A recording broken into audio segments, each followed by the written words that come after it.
আমি আমি এই সবগুলির মধ্যে থেকে একটা উপলব্ধির জায়গা আমার কথা, এটা আমার ব্যক্তিগত।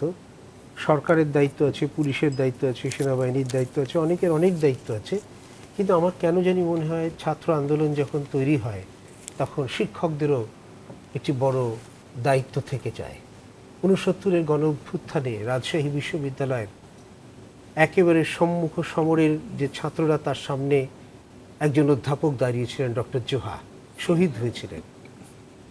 এখন সেই রকমের শিক্ষকের বড় অভাব।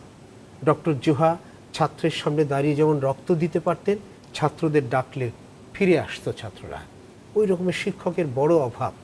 এই একটা বড় দায়িত্ব আমার কাছে মনে হয়েছে যে এই আন্দোলনের ভিতর দিয়ে আমাদের সেই রকমের জাতীয় পর্যায়ের শিক্ষক গড়ে ওঠেনি, এটা গড়ে ওঠা খুব দরকার।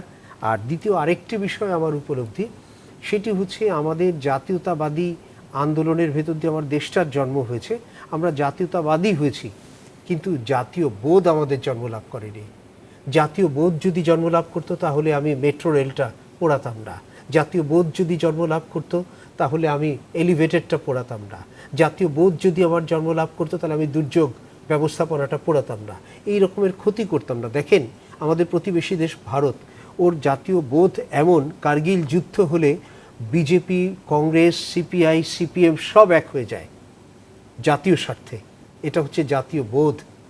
আমাদের বাংলাদেশের মানুষ আমরা জাতীয়তাবাদী হয়েছি, কিন্তু জাতীয় বোধ সম্পন্ন আজ পর্যন্ত বোধহয় হতে পারেনি।